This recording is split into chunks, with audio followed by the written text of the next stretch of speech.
They say you can't pinpoint the exact moment your world ends. But I remember mine vividly. It was a Tuesday evening. Ordinary on the surface. Dinner leftovers in the fridge, our golden retriever snoozing in the hallway, and some faint jazz humming from the smart speaker.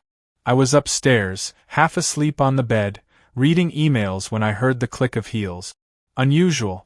Jessica rarely wore heels indoors. I sat up, heart thumping oddly fast, and looked toward the door. She strutted like a catwalk model, wearing jet black agent provocateur lingerie I'd never seen before. The bra hugged her like a secret, the straps teased her hips, the garter belt was practically sinful. And her eyes, they weren't for me. No wink, no blush, just cold fire. Like it? She asked, arching one brow as she posed. My mouth went dry. I forced a nod. It's beautiful. Is it new? She turned toward the mirror, admiring herself. Bought it last week. On my card, of course. Her tone was casual, dismissive. Your card. I repeated. Relax, she said, not facing me.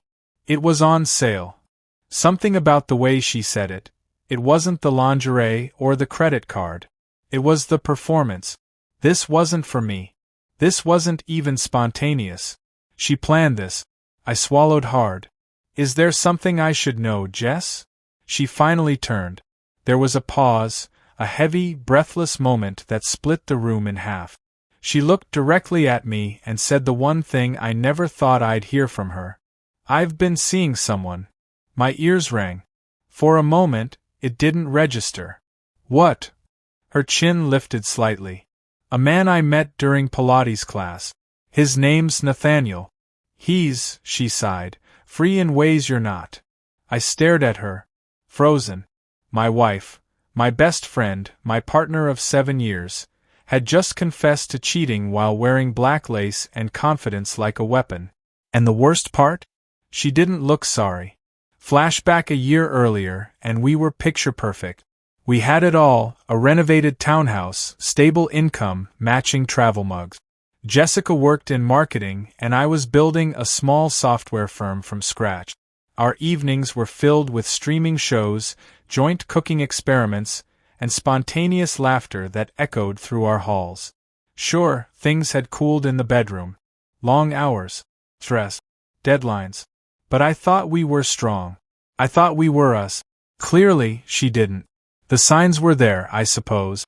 The late meetings, the sudden obsession with Pilates, the way she guarded her phone like a nuclear launch code. And the sex, when it did happen, felt like a box being checked, not an expression of passion. Still, you never expect the betrayal to walk in dressed like temptation. I didn't yell, didn't throw anything, didn't even raise my voice.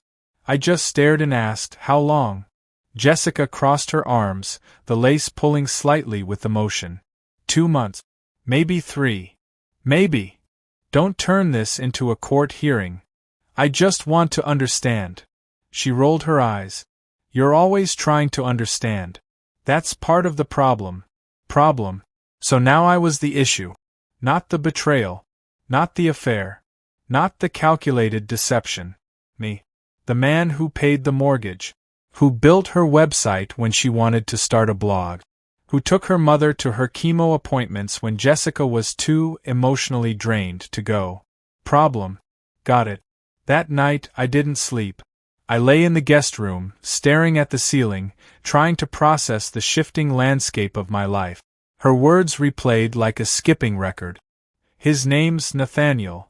He's free in ways you're not. Don't turn this into a court hearing. Lust. That's all it was. Cheap, sweaty lust wrapped in brand-name seduction. But it cut deep. Not because she cheated, but because she chose to devastate me while wearing something she knew would leave a scar. Agent provocateur. That wasn't just any lingerie line. It was her dream brand, expensive, luxurious, and impossible to mistake. I had once saved 3 months' salary to buy her a red set from there for our anniversary. She cried when she opened the box. Now she was flaunting a new set, bought behind my back, worn for someone else. If that's not a middle finger in lace, I don't know what is. I spent the next few days in autopilot. Go to work. Pretend everything's fine. Eat whatever's microwavable. Avoid eye contact. She kept up appearances too, ironing blouses, making breakfast, playing the role of wife while continuing to send flirty texts to a man who probably couldn't spell fidelity if it was tattooed on his chest. I read those texts. Yes, I installed software on her phone. Yes, it's illegal in some states. But so is breaking vows. Her messages were vomit-inducing. Wish I could sneak away tonight. He's being moody. You made me sore in the best way, sweat droplets. Can't stop thinking about your mouth. She sent that one while we were eating pancakes on a Sunday morning. While I was washing syrup off her plate, he was in her mind. I nearly broke the sink. Still, I didn't confront her. Not yet. Revenge, when done right, requires restraint. I took notes. I mapped the affair. I learned Nathaniel's schedule, his Instagram check-ins, his Pilates class times, his stupid gym mirror selfies. I even went to one of his classes. Disguised in a hoodie and glasses, I watched as my wife flirted with him during stretches, completely unaware I was in the back row doing the worst downward dog of my life. They kissed in the parking lot afterward. Not passionately. Just casually. Like it was routine. That kiss was the bullet. But I wasn't going to die from it. I was going to load it. It started as a fire in my gut. Not rage. Not even sadness. Purpose. If she could weaponize seduction, I could weaponize strategy. This wasn't just about hurting her back. This was about showing her she never should have underestimated the man behind the glasses. The one she thought was too serious or too predictable. She didn't realize I had darkness too. And mine didn't come dressed in lace. Jessica thought I'd break. She strutted into our marriage like a peacock wrapped in silk, daring me to react. She underestimated the man she married. She forgot that beneath my calm logic lived a relentless strategist. So, I stopped reacting and started plotting. Every hour she spent whispering Nathaniel's name, I spent dismantling the life she thought she controlled. It began with quiet detachment. No more shared bank logins. I withdrew my half of our joint savings, moved all my investment accounts, updated passwords, changed the locks to the home office and installed a smart camera inside. She didn't notice at first. Too busy texting, can't stop thinking about your hands again, baby face blowing a kiss, while claiming she was catching up on spreadsheets. I smiled through it all. Because I was building her downfall, one silent step at a time. Phase 1, Exposure. Nathaniel was a clown in a Lululemon suit. Fake deep. Smooth talking. A walking cliché with a man bun and an ego big enough to orbit. But he wasn't careful. Most of these side guys aren't. He posted gym selfies, tagged locations, used public Wi-Fi. It didn't take long to map his entire routine, from his overpriced green juice runs to his spa sessions. I cloned his phone using a Wi-Fi spoofing tool when he connected to the cafe network. Rookie mistake. Within 2 hours, I had every photo, contact, and message, including all the raunchy crap he and Jessica shared. Bingo. Screenshots galore. Photos of her in that lingerie, posing with the confidence of someone who believed she'd never face consequences. Armed with a collection of digital filth and self-incrimination, I created a burner Instagram account. 1 post a day. No caption. Just images. Faces blurred until the final reveal. Jessica's friends noticed first. Then her family. Her co-workers. All under the handle at the Lacely.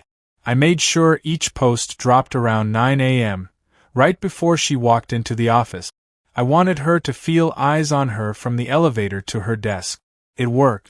3 days in, she came home pale, frantic, nearly in tears.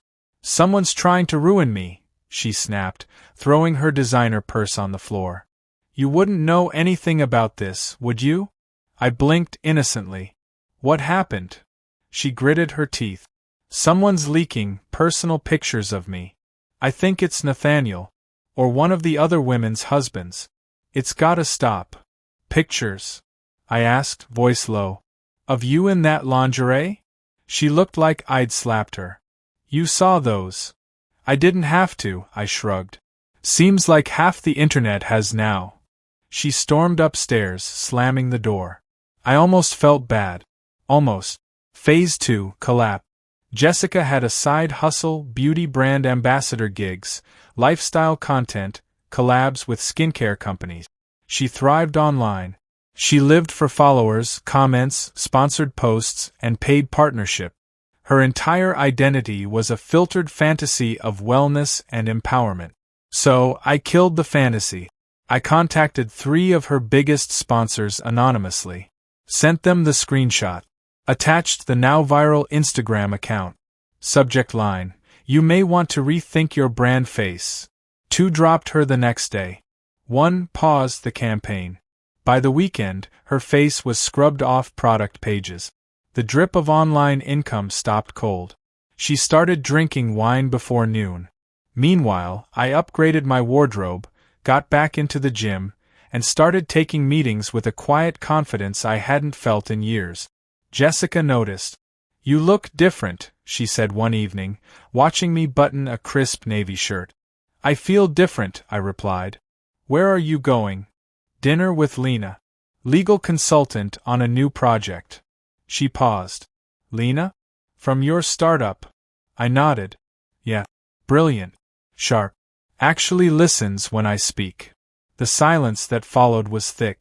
Jessica looked like she wanted to say something but swallowed it. I left her standing in the hallway barefoot, no makeup, still wearing the hoodie she used to wear for Nathaniel's sleepovers when she told me she was crashing with her cousin. Phase 3, the party. Jessica had one major thing left, her image. She'd been invited to a luxury PR gala downtown, a black tie event she called career-defining. Celebs, photographers, magazine rep. She was desperate to attend, even begged me to come with her so we could appear united. The nerve. But I smiled and said yes. Let her think she still had a chance. I rented a tailored charcoal tux. Took Lena as my date. Jessica nearly fell when she saw us arrive together. She wore red, sleek and backless, but it couldn't compete with Lena's elegance. Black velvet, subtle sparkle, the kind of grace you don't fake. Jessica's eyes darted between us. You brought her? She whispered, venom barely veiled. I leaned close. You wore another man's scent into our bed, I whispered back. You don't get to question my plus one. She trembled. Her lips parted like she might protest, but she didn't. Because she couldn't. The final blow came just before the closing toast. A new post went live on at the Laced Lie. Unblurred. Full face. Jessica. Nathaniel. The lingerie. A selfie. Tongues touching. It exploded. Live. In that room. People stared. Phones vibrated. Whispers rippled like wildfire. Jessica's cheeks flamed. Her wine glass shattered against the marble floor. Security asked her to leave. I didn't say a word. Just sipped champagne. Lena touched my hand gently and smiled. Phase 4, the exit. The next morning, Jessica stood in the doorway of our bedroom, bags packed, tears in her eyes. You ruined me, she said, voice cracked. No, I replied, buttoning my shirt calmly. You ruined yourself. I just turned up the lights. She reached into her pocket, pulling out that damn lingerie, the one she used to declare war. Held it out with shaking fingers. Keep it, I said coldly. Frame it if you want. Reminder of who you really are. She dropped it, turned, and left. No hug. No apology. Only silence. That night, I sat on the couch with Lena, sipping whiskey. What now? She asked softly.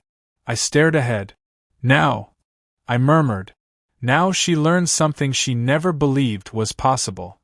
Lena raised an eyebrow. What's that? I met her gaze. That I'm not the man who'll be destroyed by a woman in lace. It's wild what peace feels like after years of walking on emotional eggshells. Jessica was gone. Her perfume no longer poisoned my pillows. The silence wasn't tense anymore, it was sacred. My world, once distorted by betrayal, was focused, calm, even ambitious.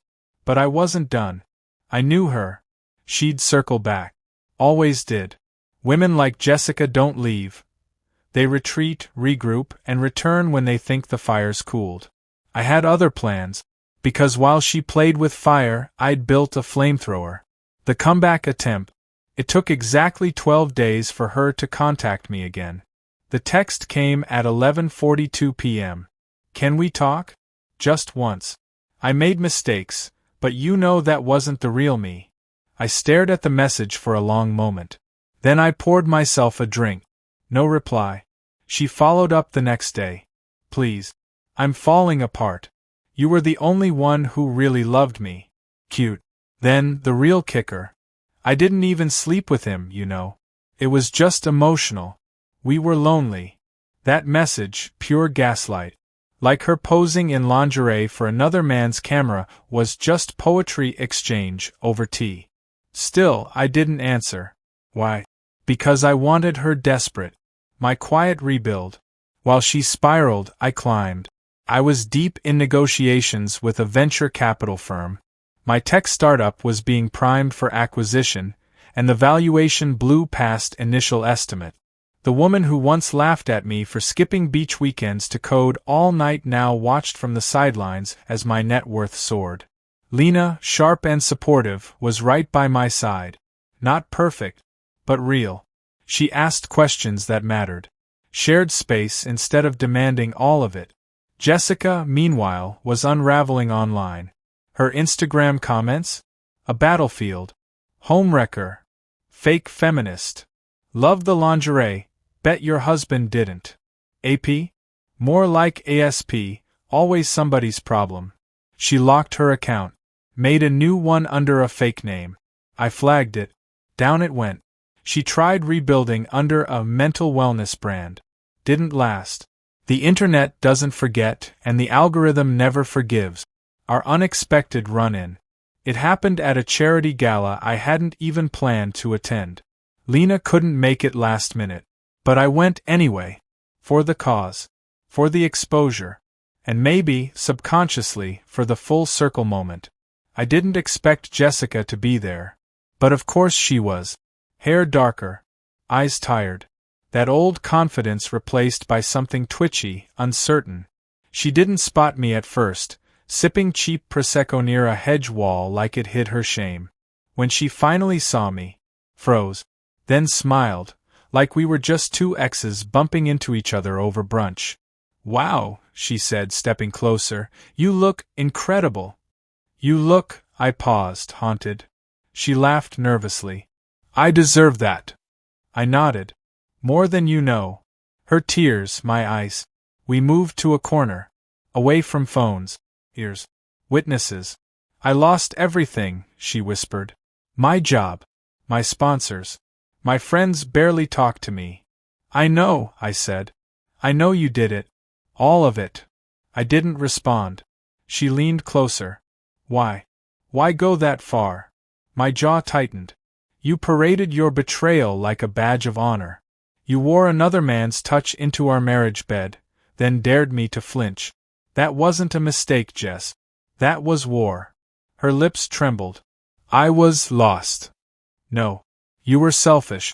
And you underestimated me. A tear rolled down her cheek. I still love you. That made me laugh. Cold and humorless. Then your love is poison. She made an offer. That night, she followed me out to the parking garage. I'm trying to make things right, she said. I've been sober. I've gone to therapy. I even started journaling. Stop, I said, raising a hand. You don't need to sell yourself. I'm not buying. She stood frozen by the elevator. I want us to try again, she whispered. Even if it takes time. I'll wait. And there it was, the same audacity dressed in shame. I'm seeing someone, I said flatly. Someone who never made me feel small. Jessica blinked. Is it Lena? Lena respects me. You wore my trust like tissue paper. She stepped forward. Then give me a chance to earn it back. I turned to face her fully. You don't get to apply for a job after blowing up the building. The final twist. My revenge isn't over. Before leaving, I gave her one last gift. I have something for you, I said, pulling out a sleek envelope. She looked down at it like it might bite her. What is it? Settlement agreement, I said simply. Clean split. You walk with what you brought into this marriage, and nothing more. Her face fell. You're divorcing me? No, Jessica, I corrected. I divorced you. This is just paperwork catching up. Her hands shook. I helped you build everything. You lied through all of it. And my lawyer has proof. I leaned closer. And that house you're squatting in? I own it. It was never in your name. Check the title. She gasped. You wouldn't. I already did. She opened the envelope. I watched her scan the words. Then she crumbled. Right there. On concrete. Like ashes caught in wind. I walked away a new man. I didn't look back. Not because I didn't care. But because I had already mourned the woman I married. That Jessica was long gone. What remained? Just a hollow echo of silk, betrayal, and arrogance. And I was no longer her mirror. I was her reckoning. It's funny how people assume closure comes with word. An apology. A breakdown. A last final, I'm sorry. But real closure? It's quieter than that. It comes when you walk away from someone without needing anything they can offer, because they already gave you everything you needed when they betrayed you. Jessica gave me that. And I made damn sure she never forgot it. Weeks later, she stayed in that house for another 8 days after I handed her the envelope. She didn't sign it right away. She was still clinging to hope, like an addict trying to barter one last fix. My lawyer had delivered the eviction notice in person, wrapped in legal finality. She tried texting me. You don't have to do this. I ignored it. Then, please, at least let me keep the house. I'll pay rent. I'll move to the guest room, anything. It almost made me laugh. The same woman who had once walked around that house wearing a man's cologne that wasn't mine, now begging to stay in the ruins. I'll leave if you ask me to. Just don't hate me. But I didn't hate her. I just didn't care anymore. And that terrified her far more than rage ever could. The goodbye she deserved. On the 9th day, I stopped by the house. Not to argue. Not to negotiate. To hand her the final letter. A poetic final blow. When I entered, she was seated at the dining table. The same one she'd bent over for Nathaniel while I worked late nights thinking she was journaling. She looked different. Makeup free. Hair up. A cracked phone face down on the table. She didn't speak. Just stared. I dropped the letter in front of her. What's this? She asked, voice hoarse. Goodbye, I said simply. She opened it. Inside was a check, for exactly $1. And beneath it, a single line. This is what your loyalty was worth. She froze. You petty son of a... No, I said, cutting her off. I'm not petty. I'm thorough. You made me question my worth. My time. My love. Now I've placed a value on yours. She stood, shaking. This isn't justice, she spat. This is cruelty. Justice. I repeated, stepping closer. Jessica, you slept with a man in my bed, in my house, then tried to gaslight me with lingerie and lies. You made a game of it. I made a lesson. Her voice cracked. I just wanted to feel wanted again. And I wanted a wife who didn't confuse intimacy with validation. But here we are. Tears welled in her eyes. I gave you years. And I took them back. The final nail. Before I turned to leave, I delivered the last truth. I didn't just expose you online. I exposed Nathaniel too. She blinked. What? His gym? Lost contract. His side business? IRS audit after I sent them flagged financials. He's not just gone, Jess. He's ruined. Her lip quivered. You destroyed him too? I smirked. He played in a game he didn't understand. Just like you. She collapsed back into the chair. You were always so quiet, she whispered. I thought you were weak. No, I said. You mistook decency for submission. Then I walked out. Never turned around. The sound of her crying didn't break me. It confirmed everything. A new beginning.